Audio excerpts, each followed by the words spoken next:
Hi, welcome to a reading slash weekly vlog. I've attempted to start this video like 30 times, or I've recorded a weekly and reading vlog like 3 times, and then after I look at it and I edit it, I'm just like, this is not good enough to post, and so I don't post.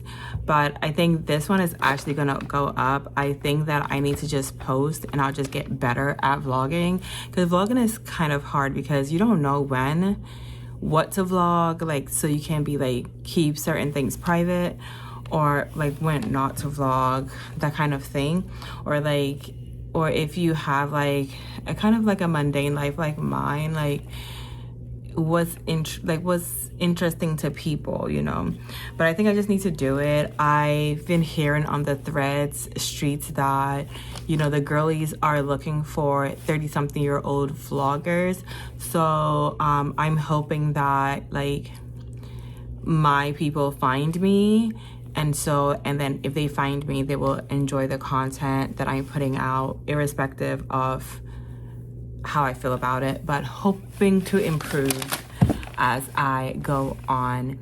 Anyway, so in this reading vlog, I want to get through 2 books that I've already started.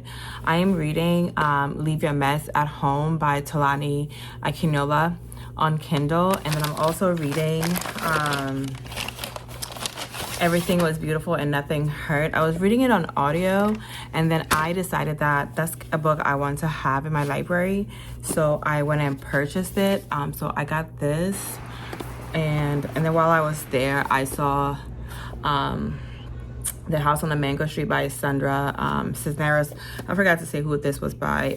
Everything Was Beautiful and Nothing Hurt is by Ben Reeves, and yeah, I'm excited to, I'm about maybe 10% into this, or 15% into this. And I think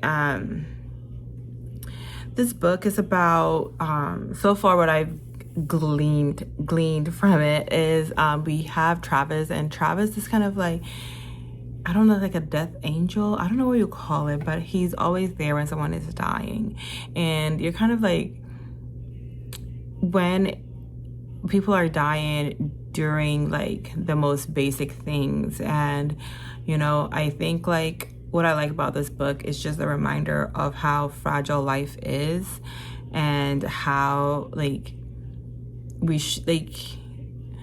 life is short, and it teaches me to value my life and value the people in my life. And it kind of is putting me in an existential crisis, but I think that it's necessary. I feel like we need to be reminded of death, so we can come to terms with our own mortality. We're not invisible. And also I think when I hear about death, and when I read about death and things like that, it kind of just reminds me of how this world is we're in this world for such a short period of time, and how important our salvation is. So for us as Christians, we do not live as if there is no life after death, right? Our hope is in that we will be in heaven with our Father, with our loved ones who have also chosen the path of following Jesus Christ. And so all this to say, I try not to shy away from death-related topics, or death-related materials or anything like that, which brings me to my second book. When I started this book, I didn't know it had also trigger warning. I don't know if death is a trigger for people, but yeah. So the other book I'm reading is Leave Your Mess at Home. Again, is by Tolani Akinola, and this one mainly surrounds family dynamics. So this one, I'm about 75% into the book. In the book, we have 4 siblings, and we have they're a Nigerian family based in Chicago, and they're just trying to navigate their own mess. Everybody has their own story. It's just the typical immigrant family, where the mom and the dad kind of have dreams for their kids, and then maybe somebody goes off the script, and then we have in the African community, when things are happening inside the community, like such as SA or, you know, abandon, like things like that, abuse. Like nobody wants to talk about it, right? Because every time is a victim that is supposed to feel embarrassed that something happened to them and not the perpetrator. So really good book. I think when I finish it, I'll do like a thorough like book review on my blog. So I'm gonna leave that on here, but I don't want to do like a lot of spoilers. So I'm hoping to get through it. So far so good. I feel like it's gonna be a 4-star for Leave Your Mess at Home, but let me finish it and see what happens. And then I'm gonna try and finish Everything Was Beautiful, Nothing Hurts. And then if I get through those two, then I might read The House on the Mango Street. I'm gonna have a lot of time on my hands in the next few weeks. So I'm gonna try and read as much as I can. My reading goal for this year was 30 books. I'm already 20 books in. So I have 10 books left. And the thing is, towards the end of the year, there's so many events, there's so many things happening at church, there's so many like birthdays, parties, and then with like school and stuff like that. And so I don't know if I'm gonna get through the 10 books by the end of the year, but I'm hoping to. Honestly, I'm hoping to read 36 books. So let's just say I have 16 more books to read. But at this pace, I haven't finished a book in the month of August. So at this pace, I don't know if it's gonna happen. But yeah. So I'm gonna read a little bit and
get coffee. It's Wednesday. I'm gonna go get coffee and then just like have a little yap session and then get back home.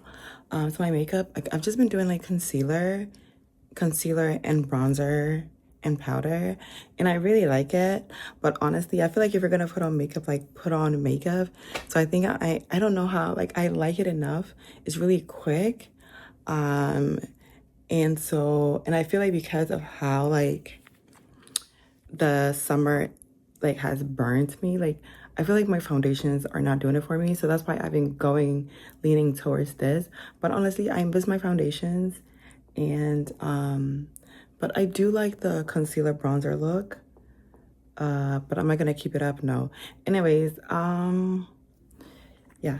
So I'm gonna go I'm going to like a new coffee spot that just opened. Apparently like, it's a big deal in New York. So maybe I'll get like a little like clip of it. It was like an impromptu type of thing. So I'm just like, you know what? Let me just get going. Yeah.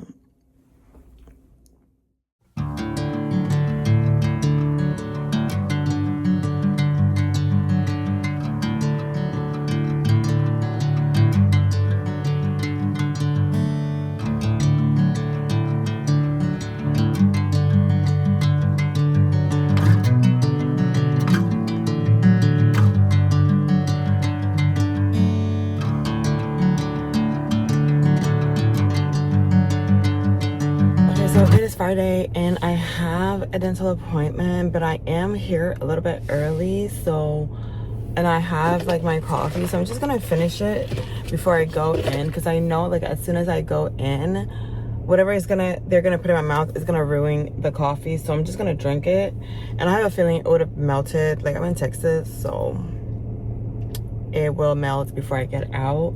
So I'm gonna finish that. I started a new book. Well, first of all, I finished the book I was reading, Leave Your Mess at Home by Talani Akinyola. I put a pause on Ben Reef's Everything Was Beautiful, Nothing Hurt. It was giving me like Travis, the main character is Travis, and Travis is death, and Travis is like just like escorting people as they come to the end of their lives, from like really old people to like young people, and it was really giving me an existential crisis, and I'm just like, I'm not in the mood for that. So I picked up another book, Tayari Jones' Silver Sparrow. Let me take the tag off of it. I got it from the Half Price bookstore a while ago. I've read Tayari's American Marriage, just American Wedding. I've read that, and then American Marriage, actually. I've read that. It was a really good book. And then earlier this year, I read Ken. I think that's one of her best books and one of my favorite books from this year. Maybe I'll do like a video on like my best books of 2026. Ken was so good. Honestly, a 6-star. And right now I'm reading the Silver Sparrow. Silver Sparrow is about 30 minutes in. It's about a bigamist. I think that's what he is. I think he's a bigamist. He's married to 2 people. I'll be so mad if I'm wrong, because now I have to like edit it out or like correct myself. But he's married to 2 people, and this the story is told from the point of view of the illegitimate daughter, and she's kind of like observing everything around her, like observing like her mom, her dad, her community, and how she fits in it. And she's always in just her POV is always from someone who's a secret to other people, but she has all the information. She knows all the things. She is aware that there is a legitimate daughter. She's aware that there is a wife. She's aware of the fake marriage, like, so she's aware of everything. So like that's kind of like her power, that's how her mom has taught her to see it. That is her power, and then everybody else is just in the dark about things. But I'm only 30% in, about 30% in, and I feel like it's gonna be a good book. I feel like I should finish it this weekend. If not, when I wrap it up, I will talk about it in my next video. But I don't know if I should wrap it up here. We'll see what happens. So I have like just a few minutes before I go in, so I'm just gonna read a little bit before I go.